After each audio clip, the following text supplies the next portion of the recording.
Hey everyone, welcome to another episode of ADMAIL. This is Adam Bergman, founder and CEO of IRA Financial. I'm here to help you find the answers to the most frequently asked questions from my clients about self-directed retirement accounts. If you want to learn more, you can subscribe to our YouTube channel and follow us on social media.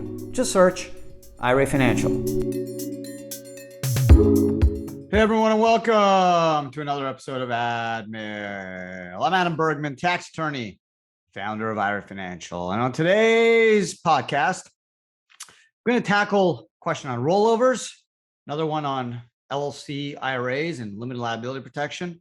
And finally, can you use a loan to buy real estate with your IRA? So 3 really good questions, and I'm excited for today's podcast. So without further ado, let's get started. First question is from Lisa M. of Jupiter, Florida. Lisa wants to know, I want to roll over funds from my solo 401k plan to my IRA. I'm okay paying tax. Can I do it? Well, Lisa, the answer is maybe. Technically, when you have a 401k plan, you generally need what's called a plan triggering event to move money out of the plan. Generally, a plan triggering event consists of the following acts. Either you leave your job, the plan is terminated, or you reach the age of 59 and a half. Another exception is a hardship. If you can prove economic, medical, or other financial hardships, you can be permitted to take a distribution from the 401k, not a rollover, but a distribution subject to tax, but you can escape the 10% penalty. But if your question is about rollover, generally, if you're over 59 and a half, Lisa, you can do it. If you're under 59 and a half, you're not going to be able to do it. I know it's frustrating and doesn't seem to make sense since IRAs don't have any triggering event rules when it comes to taking a distribution or doing a rollover, but 401k plans unfortunately do. So if you're leaving your job, that's another triggering event, but generally you're going to have to be over the age of 59 and a half, Lisa, to move the money to the IRA. Even if you're okay paying the tax, it's not going to matter. If you're okay paying the tax and you need the money, then maybe you can get a hardship, try to certify that you need a hardship distribution with your employer. But if you just want to roll over and fund an IRA, generally you're going to have to either leave your job or be over the age of 59 and a half. So thanks for that question, Lisa. Really appreciate it.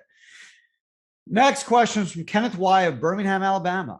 And Kenneth wants to know, can I set up a self-directed IRA LLC and have the IRA LLC own another LLC for extra limited liability protection? So the answer is yes. And let me kind of set out how this would work. So let's say you set up, IRA sets up LLC 1 with $100,000 in it, rollover from Fidelity.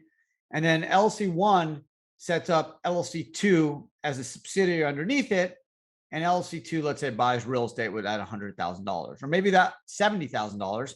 And then $30,000 stays in LLC 1, and then maybe LLC 1 then starts LLC 3 or LLC to do another investment.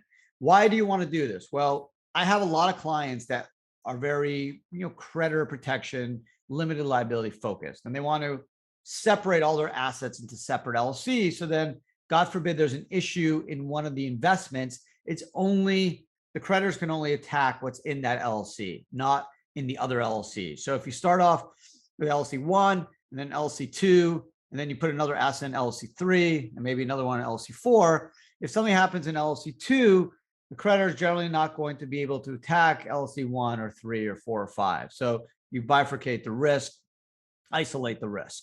So I would suggest this if you are going to be doing multiple transactions, Kenneth, i.e. you're going to be doing a bunch of real estate or different types of investments, maybe private placements, or maybe one for a pre-tax IRA, one for a Roth IRA. Separating them out is not a bad idea. But if all you're doing is like one investment or just buying gold or buying cryptos or buying real estate, and that's going to be the only thing you need to do or you want to do, at least in the immediate future, I think setting up multiple LLCs is an overkill. I don't think you need the cost. Is there a downside? No.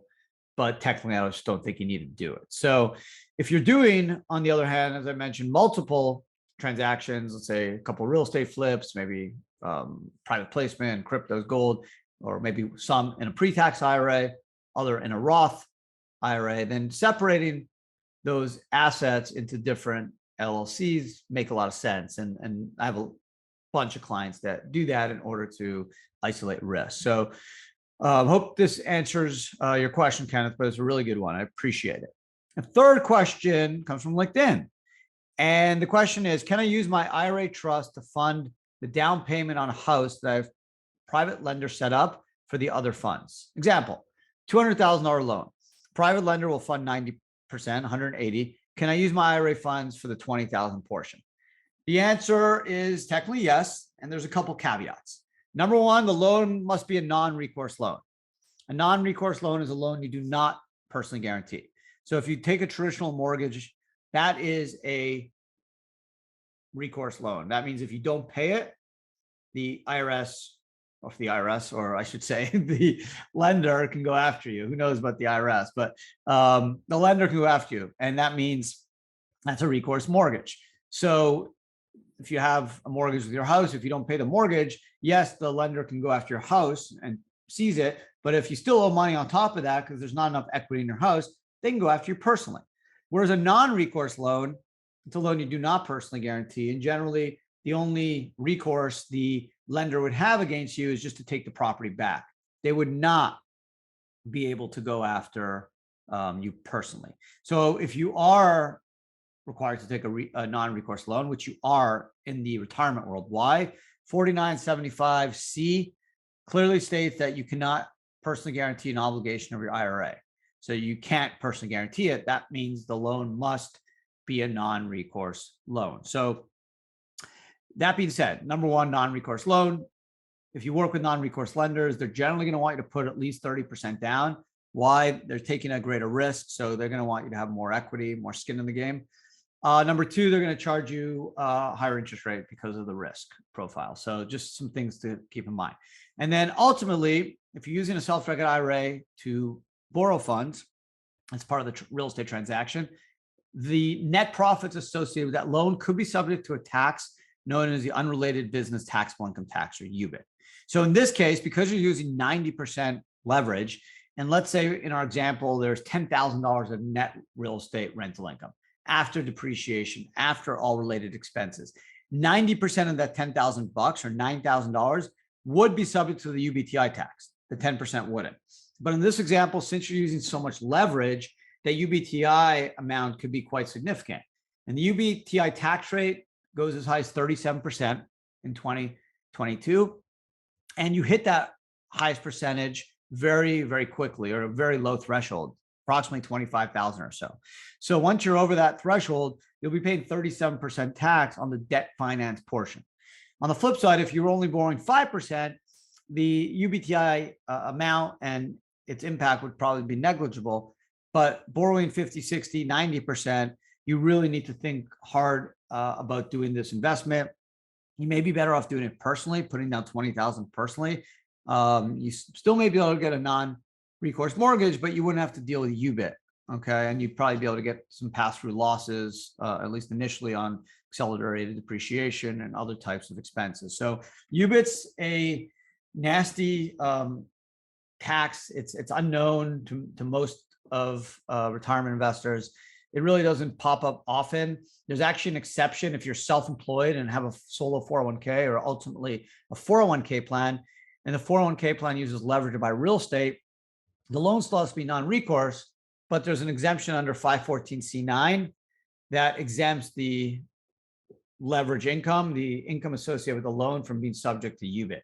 Whereas if you did that same transaction in a self-directed IRA, it would be subject to the UBIT tax, which can go as high as 37%. So the individual asked this question on LinkedIn. Be cautious. This may not be the best deal to do in your retirement account because of the application of UBIT. Now, yeah, you may have losses up front, and the UBIT only kicks in if you have at least $1,000 in net income. But ultimately, when you sell this property, if the loan's still outstanding, you're going to have to pay UBIT on the gain. So the amount of leverage in this example may make the transaction not very tax efficient, and using a retirement account. And in fact, you just may be better off using personal funds for this deal. So again, I'm all about education. I'm not going to tell people that using a self-directed IRA makes sense or is the right choice in every instance. Sometimes it's not. And this is an example of maybe you're better off using personal funds. So thanks again to everyone who sent in questions. I got a long list of questions in queue. So, but don't be shy, send them in. You can send your questions in anytime to info@IRA Financial. Just say ADMAIL or Ask Adam. You can also hit us up on social media, Twitter, Facebook, Instagram, LinkedIn. You can search IRA Financial or just search Adam Bergman and you can hit me up. That's it. If it's a really good question, I'll move you up to the front of the line. I promise. I've done that before and I'll do it again. So just because you feel like there's maybe 100 questions in front of you, don't be discouraged. You can still send in your questions. I will ultimately get to them, but if it's a really good question, I'll get to it quicker than you think. So appreciate you guys listening. If you're watching on YouTube, thank you as well. And obviously it's a weekly podcast that drops every Thursday. So don't forget to check out next week's pod where I will tackle 3 really good retirement / self-directed IRA or 401k questions from super smart people. And most of them are IRA Financial clients. Well, obviously they're smart. They work with IRA Financial. We have smartest investors out there. So appreciate you guys spending some time with me today. Have a great rest of your day and take care.